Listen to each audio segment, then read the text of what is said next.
자 너의 모든 것 창조하신 우리 주님이 너를 자녀 삼으셨네.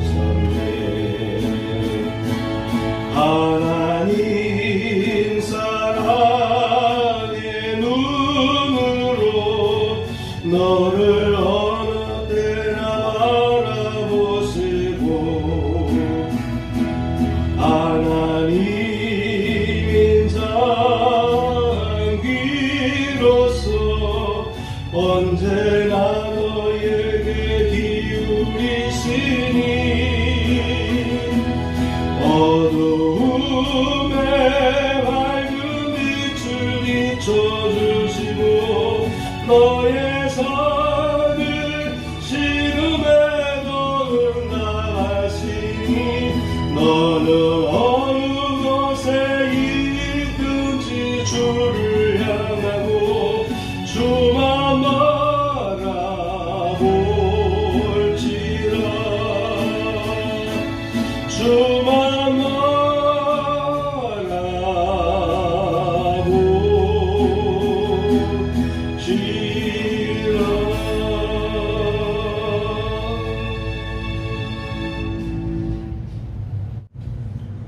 성경 본문을 보겠습니다. 민수기서 13장 21절에서 33절까지입니다. 아멘. 제목을 보시겠습니다. 하나님의 비전을 나의 비전으로 실천하는 삶. 오늘은 지난주에 이어서 하나님의 비전을 나의 비전으로 실천하는 삶에 관하여서 말씀을 나누도록 하겠습니다. 지난주에는 여호수아의 특징에 대해서 함께 나눴고요. 오늘은 갈렙의 특징에 대해서 집중적으로 살펴보겠습니다. 사람들 중에는 그 취향에 따라서 현실지향적인 사람이 있고요. 또한 비전지향적인 사람도 있습니다.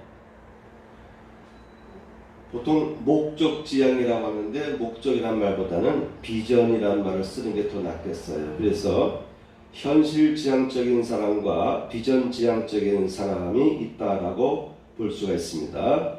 이 두 경우로 살펴볼 때에 현실지향적인 사람은 당면한 문제의 해결에 집중하는 성향이 있습니다. 그러다 보면 시야가 좁아지기도 합니다. 그래서 늘 계산적이고 매우 현실적인 현실적인 이익이 판단과 방향성을 결정하는 데 있어서 최우선적인 기준이 되죠. 이런 분들은 이성적 기능이 발달되어 있습니다. 늘 이리저리 재어보기도 하면서 생각을 많이 하지요. 그런데 이분들에게 있어서 약점을 보면은 시야가 좁을 뿐만 아니라 부정적인 관점에 사로잡히기 쉽다라고 하는 것입니다. 쉽게 낙담하기도 합니다. 일이 제대로 풀리지 않으면 쉽게 낙심하게 되는 거죠. 일이 잘 풀리지 않으면 자신의 뜻대로 일이 해결되지 않으면 마음의 상처를 이겨내기가 쉽지 않습니다.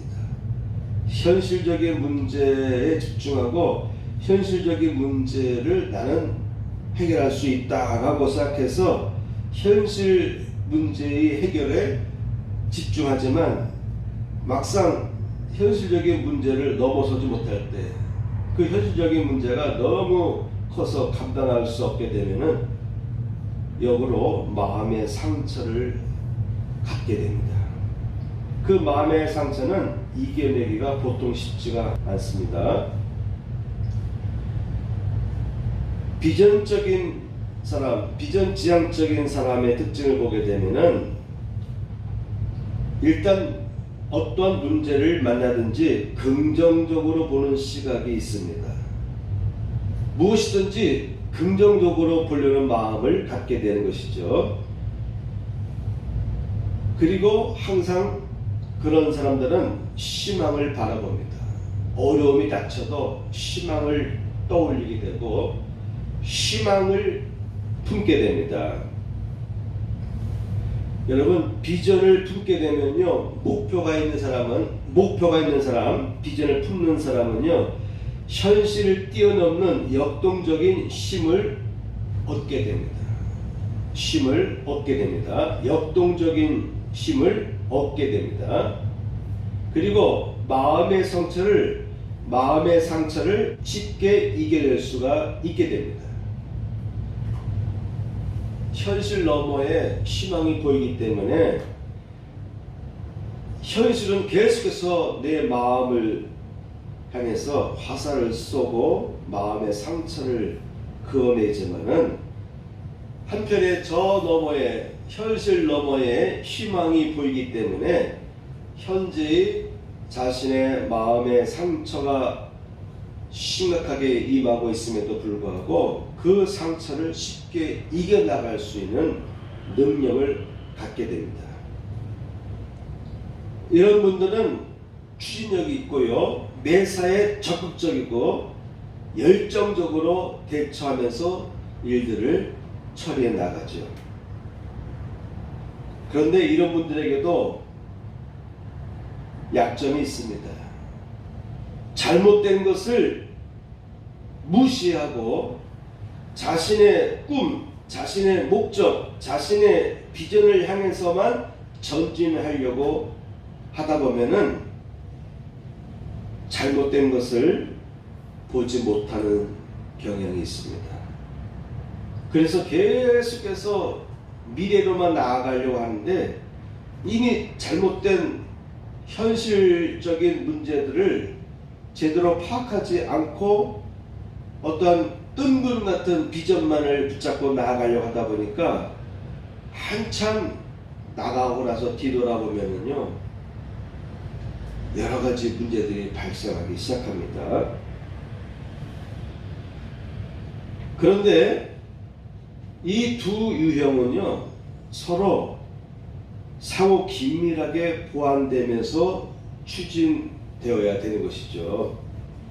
현실지향적인 것이 잘못된 것이 아니고 비전지향적인 것도 잘못된 것이 아니고, 이 두 가지 유형, 이 두 가지 지향적인 것들이 서로 공유하고 보완하면서 긴장관계를 계속 이어나갈 때에 우리 사람은 가장 이상적인 삶을 살아갈 수 있게 됩니다. 그런데 문제는 사람은 이와 같은 서로 상호 긴장된 관계를 꾸준히 유지하고 이어가는 데 있어서 실패하기가 쉽습니다.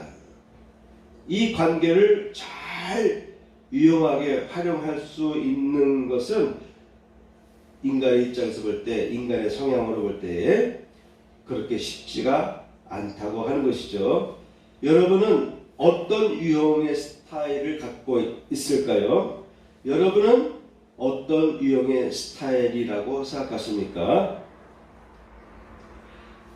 하나님을 만난 사람은 하나님의 비전을 듣거나 보는 순간에 그 비전을 자신의 비전으로 바로 받아들이게 됩니다.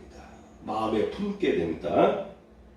그리고 하나님께서 주시는 비전은 이 두 가지의 성향과 특징들을 서로 부정하거나 충돌하지 않으면서 현실을 뛰어넘을 수 있게 이끌어주는 것 같은 장점이 있습니다.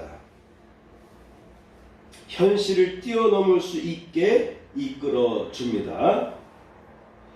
성경에는 하나님과의 만남을 통해서 말씀으로 받게 된 비전을 자신의 비전으로 품고 변치 않는 열정으로 살아간 위인들에 관한 이야기들로 가득차 있습니다.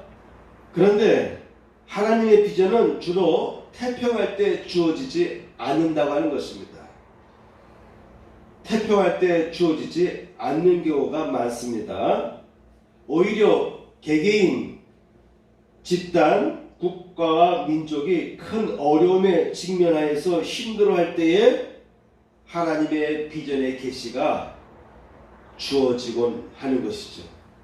성경에는 그와 같은 패턴으로 하나님께서는 힘들어하는 그의 자녀들에게, 백성들에게, 민족에게, 국가에게 하나님께서 비전을 부어주셔서 그 어려운 역경들을 이겨나갈 수 있는 추진력을 얻도록 밀어주시고 이끌어주시곤 하셨어요. 오늘날 우리는 세계적으로 볼 때 또한 우리나라가 현재 닥치고 있는, 현재 경험하고 있는 여러 정황들을 보게 되면은 여러 상태들을 볼 때에 매우 암울한 조짐들이 예고되는 것을 보게 됩니다. 우리는 어쩔 수 없이 불안을 느끼곤 하는 것이죠. 그렇지만 신앙적인 관점에서 볼 때는, 믿음의 관점에서 볼 때는 어려울수록, 어두울수록, 절망적일수록 하나님의 말씀의 비전을 계시받고 붙잡고 나아가야 될 기회라는 것을 알아야 됩니다. 어려울수록, 어두울수록, 절망적일수록 하나님의 말씀의 비전을 계시로 받고 그 받은 계시를 붙잡되 열심히 그 비전을 붙잡고 기도하면서 나아갈 수 있는 기회다라고 우리 그리스도인들은 이와 같은 시각으로 현실을 바라볼 필요가 있습니다. 하나님께 속한 사람, 영에 속한 사람에게는 이러한 비전의 지혜가 임하게 되는 것이죠. 그래서 하나님은 하나님께 속한 사람을 분별하시고 그런 사람들을 들어 쓰십니다. 그런 사람들의 이야기가 성경에는 가득 채워져 있는 것입니다. 영에 속한 사람은, 하나님께 속한 사람은 그 지혜를 결코 놓치지를 않습니다. 그러한 지혜를 결코 놓치지를 않습니다. 반면에 세상에 속한 사람은, 세상에 속한 사람들은 그러한 지혜가 부어져도, 그러한 비전이 부어져도 보지 못하거나 제대로 판독을 하지 못하거나 또한 알아도 무시하고 현실적인 이익에 매몰된 채 살아가게 됩니다. 여러분, 전적으로 말씀에 의지하여 살려는 강렬한 믿음의 소유자, 믿음을 갖출 수 있었는가에 따라서 인생이 바뀐다는 것을 알 필요가 있습니다. 지금 곰곰이 생각해 볼 때 나는 하나님 앞에 어떠한 인물로 비춰지고 있을까를 생각해 볼 필요가 있어요. 하나님께서 비전을 부어주시고 싶은 존재로 보여지고 있는가? 하나님께서 보실 때에, 나를 보실 때에 하나님의 비전을 부어주고 싶은 그러한 사람인가? 아니면 하나님의 관점에서 멀어진 존재로, 모습으로 내가 지금 하나님께 비춰지고 있는 것이 아닐까를 생각해 볼 필요가 있습니다. 오늘 하나님이 주시는 비전을 향해서 마음의 눈과 문이 열리기를 축복합니다. 오늘 두 번째 이어지는 말씀을 통해서 여러분의 마음이 열리길 바랍니다. 하나님이 주시는 비전을 향해 마음의 눈과 문이 열리는 시간이 되기를 축복합니다. 아멘. 갈렙의 경우를 살펴보도록 하겠습니다. 갈렙은 용맹하고 도전적이며 긍정적인 마인드를 소유한 사람이죠. 혈통으로는 유다 지파에 속한 사람이었습니다. 유다 지파입니다. 야곱이 그의 12아들에게 안수하면서 임종이 다가오자 야곱은 그의 12아들을 일일이 다 안수해 줬습니다. 그때 야곱의 눈에는 유다는 용맹한 것을 보게 됩니다. 그래서 유다는 사자와 같다. 사자와 같은 용맹, 사자와 같은 용맹함을 품은 지파다라고 밝혀주었습니다. 갈렙은 여호수아 14장 7절 말씀에 보면은 내 나이 40세에 여호수아의 종 모세가 가데스 바네아에서 나를 보내어 이 땅을 정탐하게 하였으므로 내가 성실한 마음으로 그에게 보고하였고 라고 여호수아 앞에서 45년 전에 있었던 일들을 회상하게 이야기하고 있습니다. 그 회상하는 내용 속에 보면은 내가 성실한 마음으로 그에게 보고하였다라고 밝히고 있습니다. 모세에게 보고할 때에 성실한 마음으로 모세에게 보고하였다라고 하는 것이죠. 여러분, 성실한 마음으로 보고하는 것이 대단히 중요합니다. 전쟁에 있어서도요, 국가 간의 전쟁에 있어서도요, 결정적인 역할은 물론 군사력이 막강할수록, 경제력과 군사력이 막강할수록 전쟁에서 이기기 쉽습니다. 그런데 사람이 많고 적음에 있는 것보다도요, 비록 적은 무리를 할지라도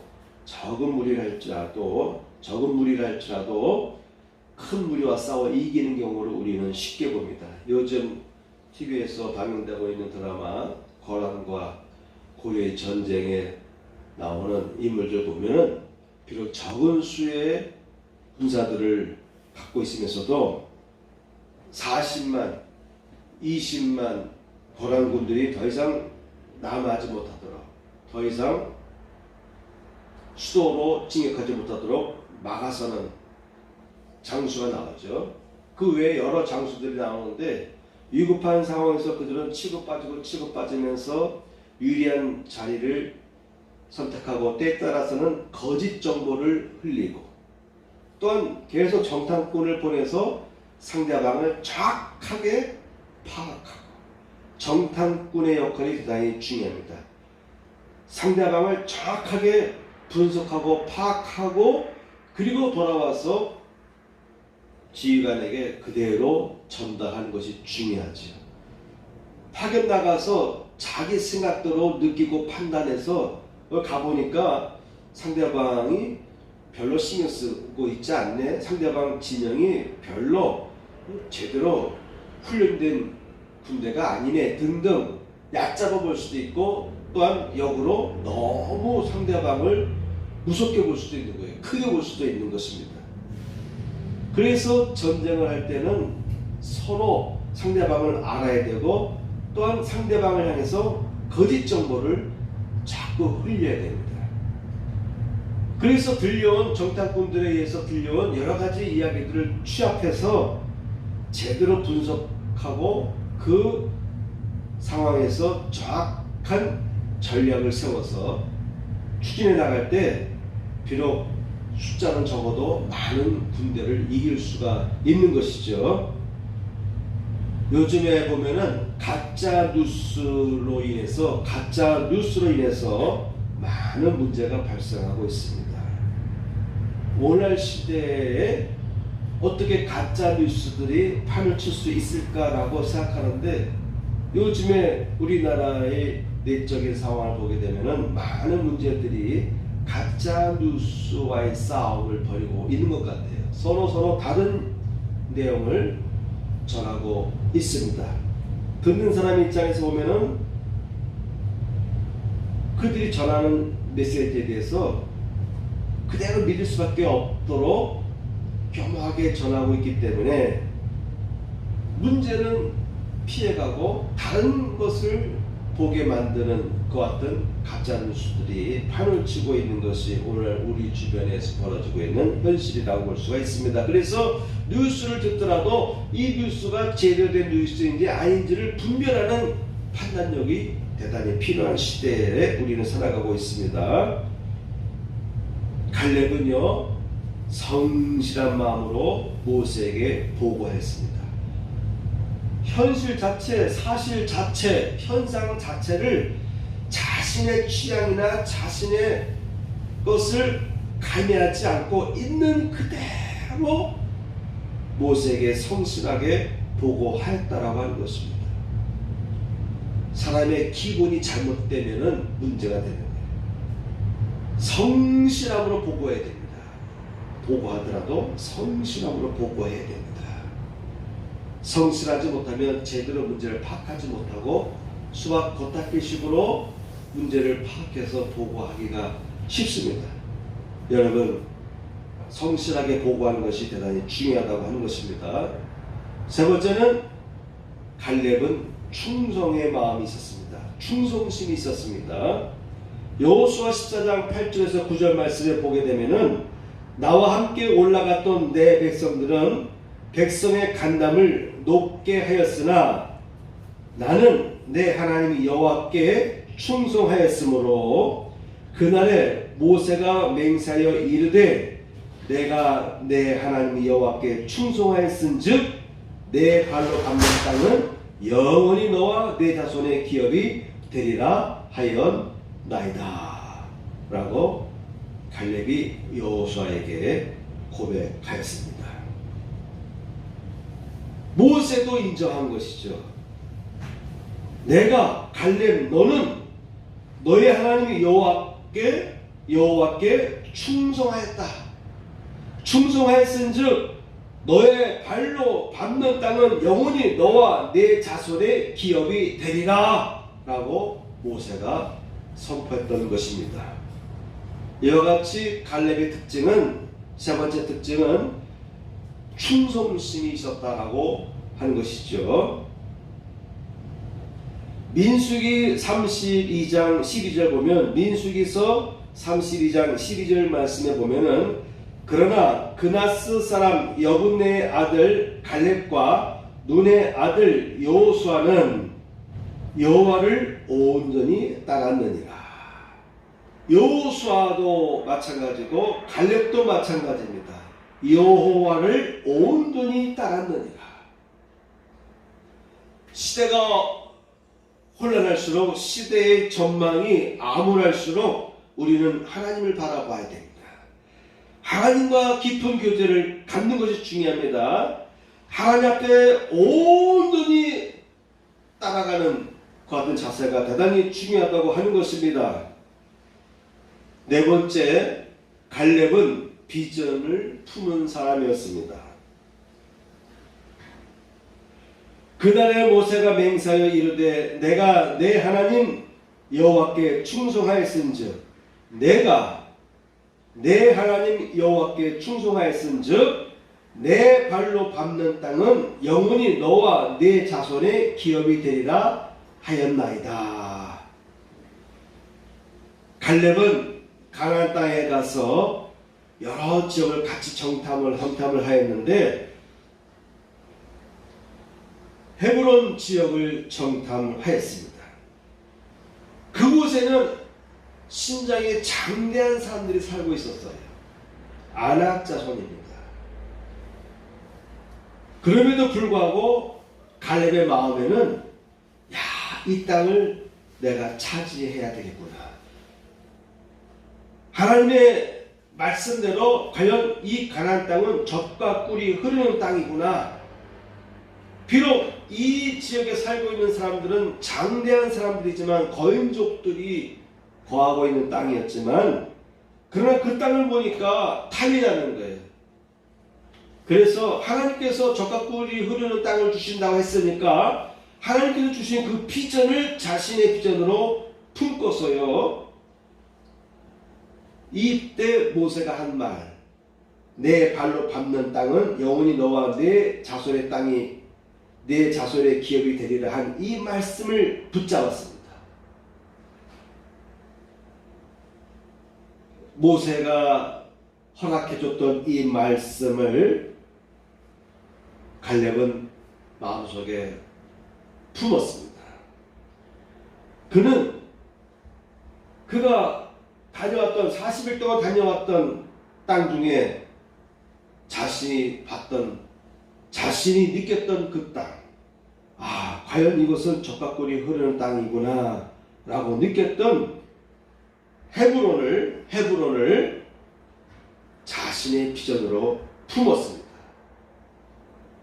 모세가 이와 같이 허락했을 때, 맞다, 내가 품었던 그 땅을 나의 비전으로 삼겠다라고 갈렙은 마음속에 강하게 품었던 것이죠. 그리고 지금 45년이 지난 지금 여호수 앞에서 45년 전에 약속했던 모세의 약속을 회상시키는 것입니다. 다섯 번째, 갈렙은 긍정적이고 용맹하고 도전적인 마음을 갖고 있었습니다. 도전적인 성향이 강했습니다.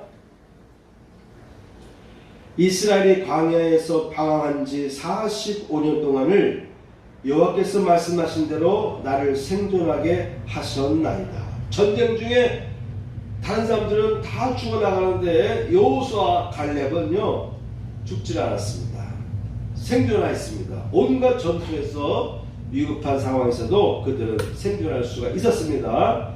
오늘 내가 85세로 돼 모세가 나를 보내던 날과 같이 오늘도 내가 여전히 강건하니 40대에 가나안 땅을 정탐했는데 45년이 지난 지금 85세인데도 불구하고 여전히 나는 강건합니다. 내 힘이 그때나 지금이나 같아서 싸움이나 출입에 감당할 수 있으니 그날에 여호와께서 말씀하신 이 산지를 지금 내게 주소서라고 여호수아에게 말했습니다. 그날에 여호와께서 말씀하신 이 산지를 지금 내게 주소서. 모세를 통해서 허락한 말씀이죠. 모세가 약속했습니다. 하나님께서 너에게 주실 것이다. 너가 밟은 땅을 너에게 사도록 주실 것이다 라고 모세가 한 이 말을 여호수아는 하나님께서 하신 말씀으로 받아들인 거예요. 모세의 입을 통해 나온 말을, 모세가 선포한 말을 하나님의 입에 의해서 나온 말로 받아들인 것입니다. 그래서 그날에 여호와께서 말씀하신 이 산지를 지금 내게 주소서.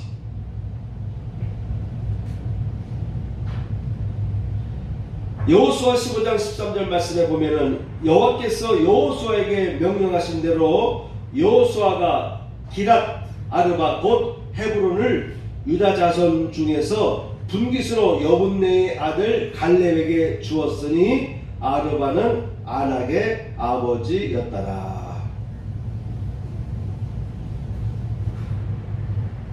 유다가 점령할 땅은요 예루살렘을 중심으로 펼쳐진 지역이 유다 땅입니다. 그 중에서도 헤브론이라고 하는 도시가 있습니다. 이 도시는 다윗 왕이 이스라엘의 초대 왕이 되었을 때에 통치하던 수도성입니다. 초기 7년 동안은 이 헤브론 성을 중심으로 다윗이 그의 왕으로서 통치해 나가다가 북이스라엘에 속한 사람들과 다시 통합하게 됩니다. 그리고 나서 수도를 예루살렘으로 옮긴 거예요. 그러니까 예루살렘 주변에 있는 핵심 지역이 유다 지파가 얻는 땅이 되었습니다. 그 땅 중에서도 특히 헤브론 지역은 거인족이 살고 있었기 때문에 감히 엄두가 나지를 않았습니다. 그런데 갈렙은 나와 우리 지파는 바로 이 지역 주변을 차지하는데 특별히 헤브론 지역을 얻기를 원합니다 라고 했던 것이죠.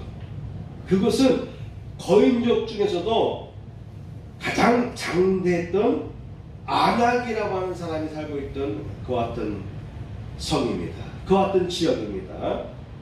가장 거인족으로서 싸워 이기기 힘들었던 지역을 갈렙은 선택했습니다. 왜냐? 그곳에 가보니까 땅이 너무나 적각꿀이 흐르는 옥토라서 이와 같이 우리가 지금 잘라서 메고 온 이 포도송이처럼 모든 농산물들이요, 사람만 큰 것이 아니라 농산물도 큼직큼직하게 자랐던 것 같습니다. 그걸 보고 갈렙은 마음에 품었던 것이죠.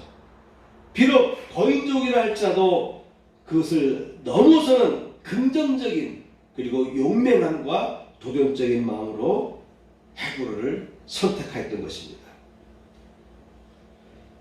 결국 여러분, 요셉 지파인 에브라임 사람들과 갈렙이 속한 유다 지파 사람들은요, 이스라엘 군대에 있어서 중요하고 중추적인 역할을 감당해 나갔습니다. 그 이후로도 이스라엘이 사사시대에도요, 이 에브라임 사람들이요, 대단히 중요한 역할을 감당했습니다. 유다 지파와 에브라임 사람들은요, 계속해서 중요한 역할을 합니다. 그러다 나중에는요, 유다 지파 사람들이 제일 많은 수의 지파 사람들을 거느리게 됩니다. 그래서 나중에는 이스라엘이 유다라고 하는 이름으로 바뀌어집니다. 그래서 오늘날 유대인 이렇게 말하잖아요. 이스라엘 사람이라고 말하기도 하지만 유대인이라고 말할 정도로 이스라엘 전체적인 12개 지파 중에서 가장 강력한 어떤 수를 갖고 있었던 지파가 되었습니다. 그런 지파 사람들이 이스라엘 수도성을 중심으로 기거하면서 살았죠. 예수님도 그 유다 지파에 속한 땅 베들레헴에서 출생했던 것입니다. 이와 같이 여러분, 내가 어떻게 살아가느냐, 내가 하나님께서 주신 비전을 붙잡고 살아가느냐, 아니면 세상적인 흐름에 끌려가느냐, 단지 현실에만 매몰돼서 현실만 쫓아가는 삶을 살 것이냐, 아니면 하나님을 만나서 하나님으로부터 받는 비전, 하나님께서 주시는 새 비전을 부여잡고서 나아갈 것이냐에 따라서 이와 같이 그와 그의 후손들의 삶이 달라진다라고 하는 것입니다. 에브라임 사람들과 유다 사람들은 이스라엘 백성들이 가나안 땅에 정착하고 사사시대를 이어가는 과정에서 늘 이 두 지파 사람들은요, 강력하고 용맹하고, 그리고 주변 지역에서 벌어지는 주변 민족과의 싸움에서도 항상 이들은 중추적인 역할을 감당했습니다. 그만큼 힘이 있었고 그만큼 그들은 남들보다도 뛰어난 삶을 살았다라고 하는 것이죠. 그럼에도 불구하고 10명의 지파 정탐꾼은 사기가 꺾여 있었습니다. 똑같은 것을 다 파악했습니다. 그런데 10명의 정탐꾼들도 똑같은 것을 보고 적각꿀이 흐르고 있었습니다. 다 같이 이구동성으로 인정을 했어요. 보고했습니다. 그런데 문제는 그러나예요. 그러나 그곳에는요, 문제가 심각하게 있습니다. 10명의 정탐꾼들은 이구동성으로 불안에 떨며 부정적인 말을 퍼뜨리기 시작했습니다. 똑같은 상황을 접하고서도요, 그대로 전하는 것 같지만, 그런데 그 뉘앙스 속에는 그 말의 결론은 무엇을 지향하고 있습니까? 10명은 부정적인 것을 지향했고, 여호수아와 갈렙 두 사람은 긍정적인 것을 봤습니다. 희망을 봤습니다. 10명은 절망을 받고 2명은 희망을 받습니다. 10명의 정탐꾼들이 떠들어대니까는요, 그 이야기를 듣는 순간 온 이스라엘 백성들은 불안에 떨기 시작했습니다. 그래서 돌아가자, 애국으로 돌아가자 라고 말할 정도로 이스라엘 온 백성은요, 두려움에 사로잡히기 시작했습니다. 그러나 이 두 사람은 달랐습니다. 자, 여러분, 다른 것을 볼 수 있어야 됩니다. 성실한 마음으로 보고할 수 있어야 되는 것이에요. 그리고 하나님의 시각으로 볼 수가 있어야 되는 것입니다. 사람의 시각으로는, 세상의 시각으로는 이 거인족들을 감히 우리가 이겨나갈 수가 없는 것입니다. 이미 가나안 땅에는 많은 부족들이 이미 도시국가를 형성해서 살고 있었어요.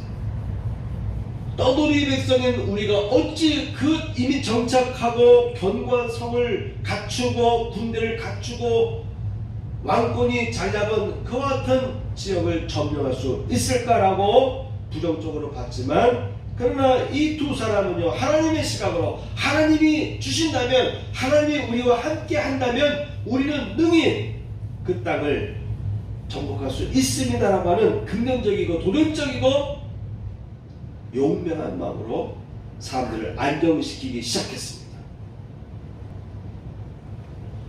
자, 여러분, 정탐꾼들이 정탐하고 나서 그들이 증거물로 갖고 온 것이 무엇입니까?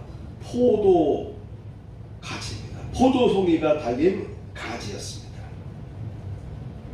그리고 무화과도 봤습니다.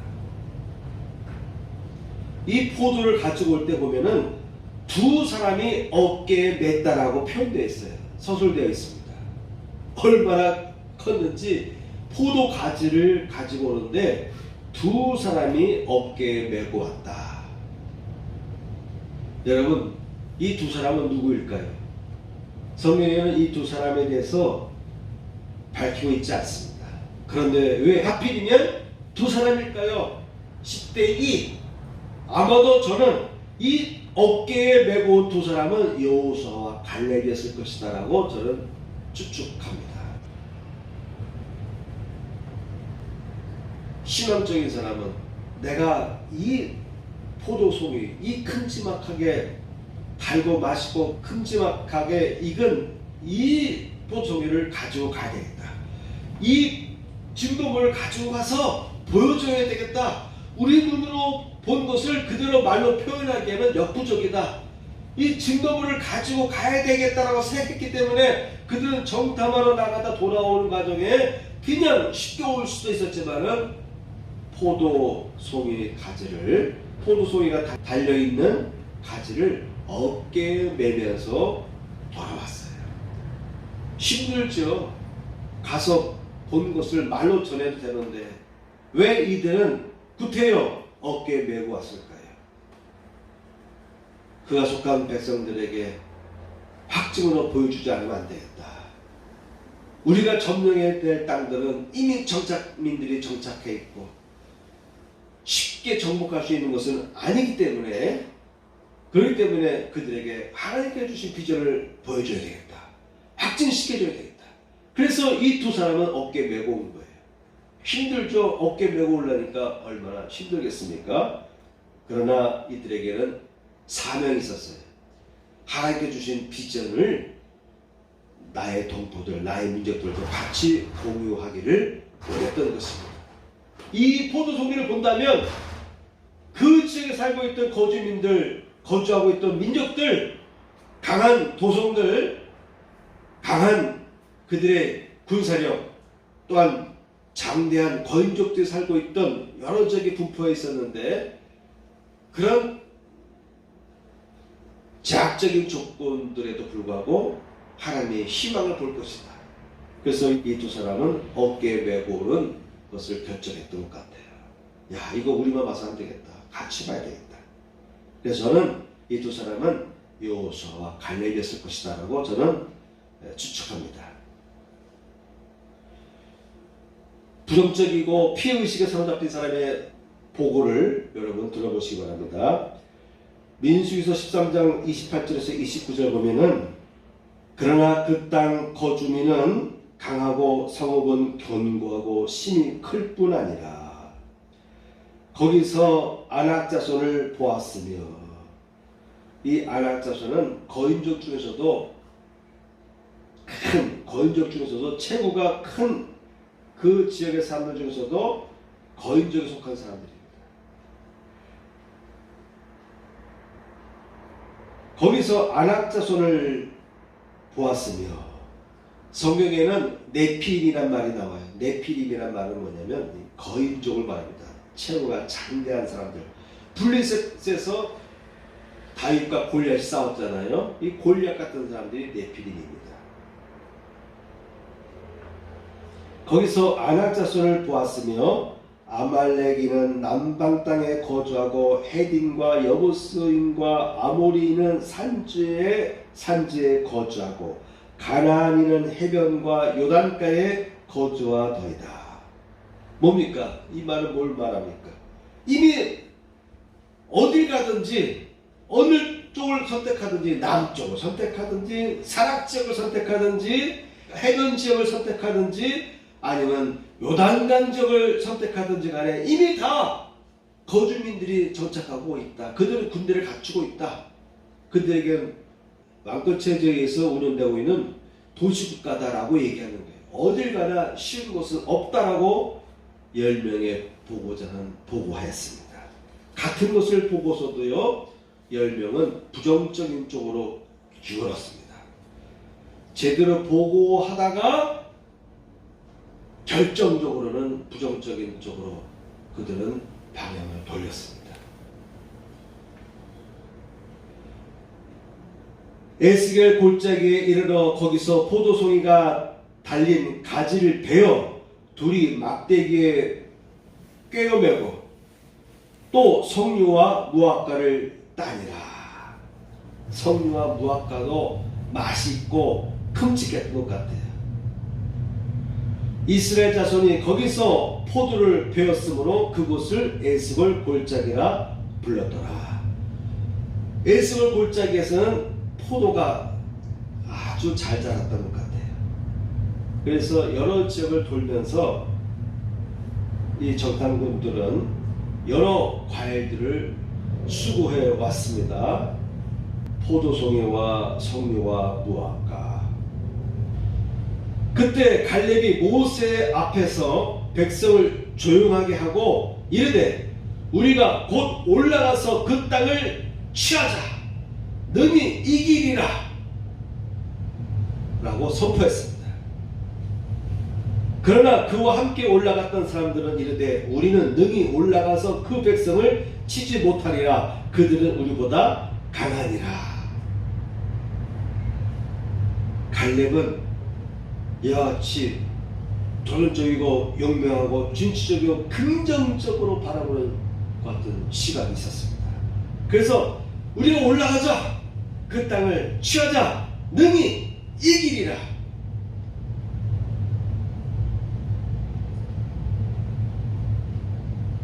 본문 32절에 33절 말씀 보면은 이스라엘 자손 앞에서 그 정탐한 땅을 악평하여 이르되 우리가 두루 다니며 정탐한 땅은 그 거주민을 삼키는 땅이요 거기서 본 모든 백성은 신장이 장대한 자들이며 신장이 컸다 이 말이에요.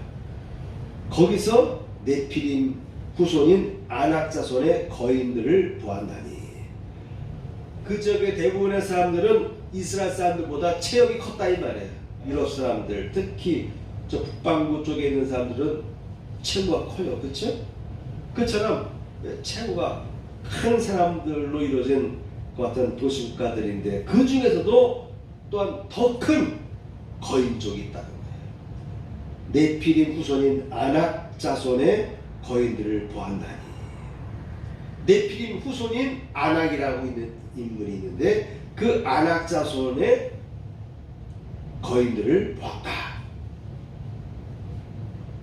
우리는 스스로 보기에도 메뚜기 같으니 그들이 보기에도 그와 같았을 것이니라. 우리 스스로 보기에도 메뚜기 같고 그들의 시각에 볼 때도 마찬가지로 우리는 메뚜기 같이 보여줬을 것이다 라고 10명은 자기 비하 발언을 하고 있습니다. 그런데 갈렙은 뭐라고 얘기했습니까? 그 땅을 취하자. 능히 이기리라. 올라갑시다. 까짓것. 하나님이 우리와 함께 하시면 우리는 능히 그 땅을 얻을 수 있습니다. 정복할 수 있습니다라고 갈렙은 선포했던 것입니다. 그래서 그 말을 들은 모세는 너무나 감동을 느꼈어요. 그래서 그 자리에서 뭐라고 얘기합니까? 내가 밟은 모든 땅을 너와 내 자손에게 주시리라. 주리라. 그 모세의 말을 갈렙은 하나님의 말로, 하나님의 응답의 말로, 하나님께서 주시는, 그에게 주시는 비전으로 그에게는 받아들여진 것이죠.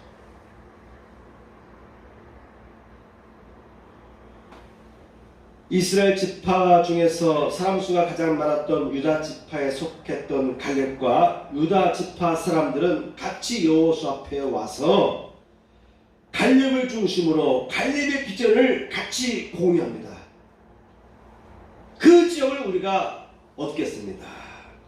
그 지역을 우리가 싸워 정복하겠습니다. 갈렙의 비전을 유다 사람들은 공유했어요. 이게 중요한 것입니다. 리더가 비전을 품었을 때 따르는 백성들이 그 왕의 비전을 같이 볼 수 있어야 되는데, 백성들이 왕의 비전을 보지 못하면 왕을 따를 수가 없죠. 전쟁에서 같이 함께 목숨 바쳐 싸울 수가 없죠. 유다 사람들은 그들의 리더인 갈렙의 비전을 같이 공유했습니다. 그래서 여호수 앞에 같이 유다 지파 사람들이 같이 와서 요구하고 있는 것이죠. 여러분, 암울한 전망의 새해를 우리는 맞이했습니다.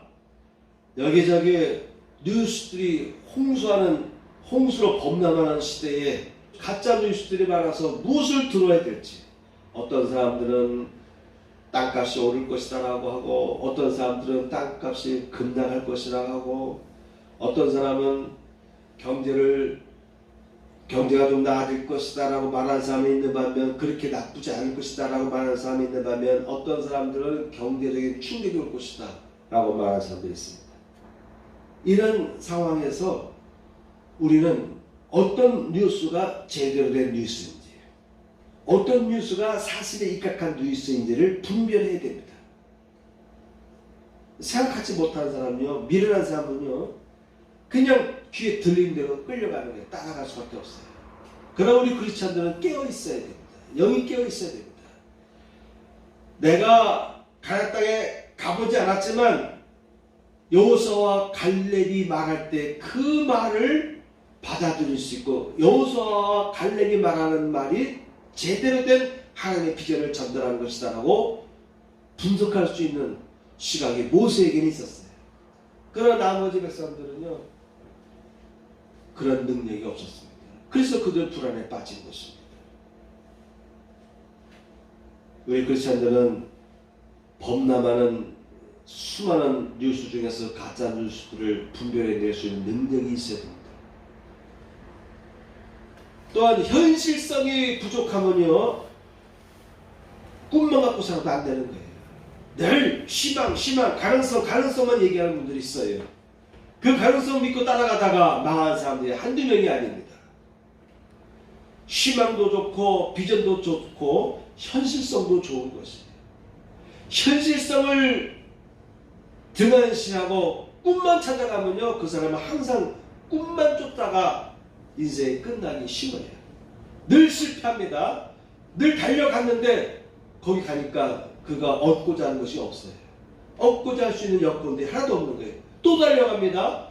또 10년을 달려갑니다. 10년 후에 뒤돌아보니까 얻은 것이 없어요. 또 다시 10년을 또 향해 나갑니다.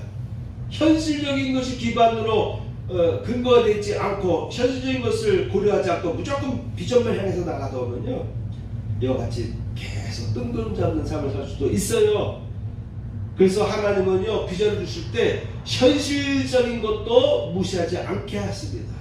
현실적인 것도 고유하십니다. 그러나 현실을 뛰어넘을 수 있게 능력을 주시기도 하십니다. 바로 여기에 속한 사람, 하나님께 속한 사람은 하나님이 함께 하시니 우리가 능히 취할 수 있습니다라고 하는 그 같은 강한 긍정적이고 용감한 비전을 품게 되는 것이죠. 하나님이 함께 하시기 때문에 현실을 넘어설 수 있는 것이에요.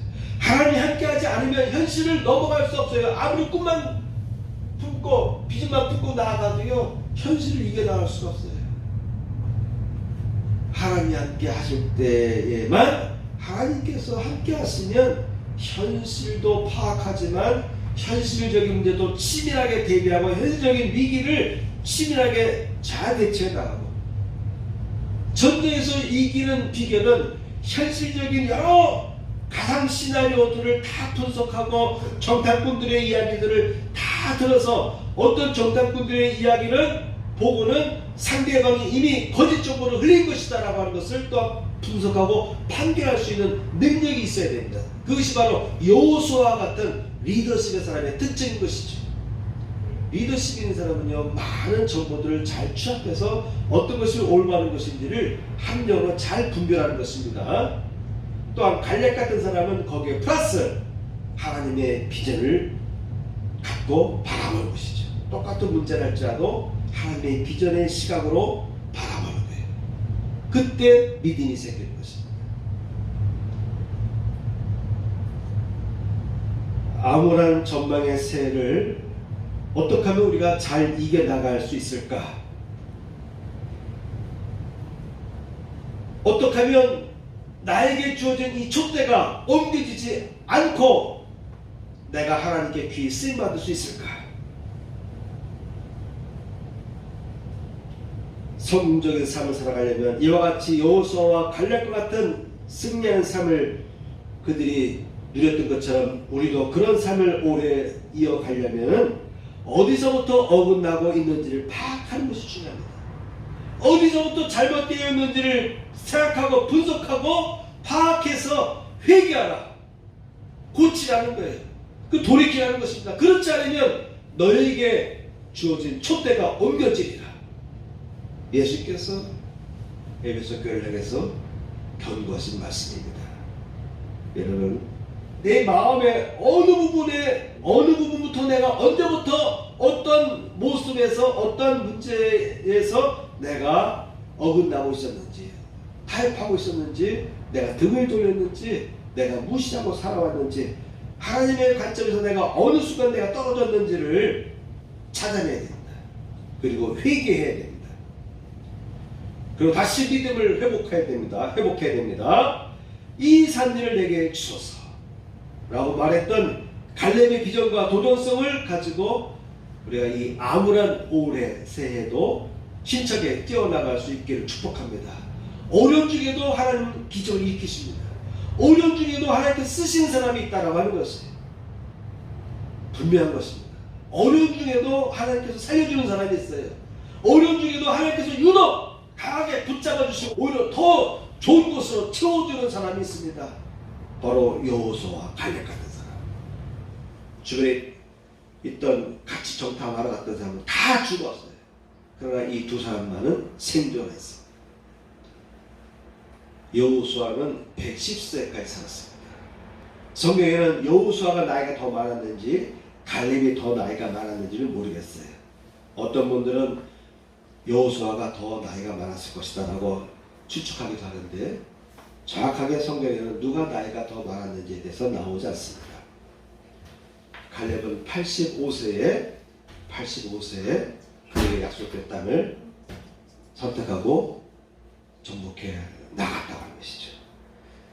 여러분, 여호수아와 갈렙 같은 삶을 이어나가시기를 축복합니다. 아멘.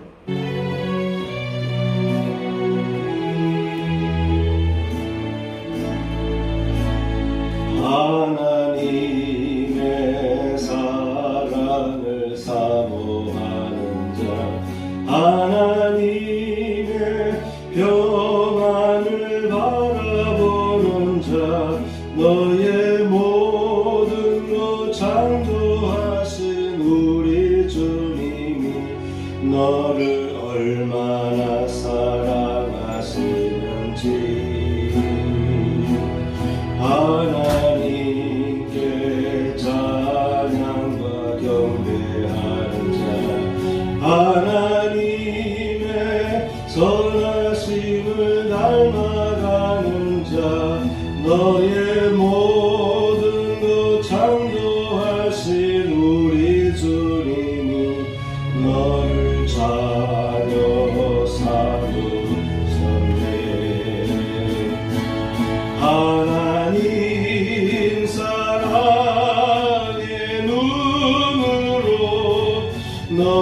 어느 때나 알아보시고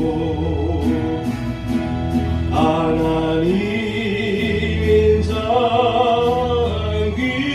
인자기로서 언제나 너에게 기울이시니 어두움에 밝은 빛을 비춰주시고 너의 산을 시름에도 응답하시니 너는 어느 곳에 있든지 주를 향하고 주만 바라볼지라 주만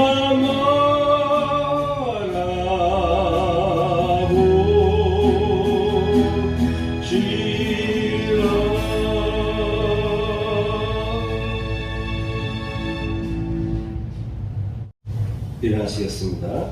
드리는 예물을 위해서 도움 기도 드리겠습니다.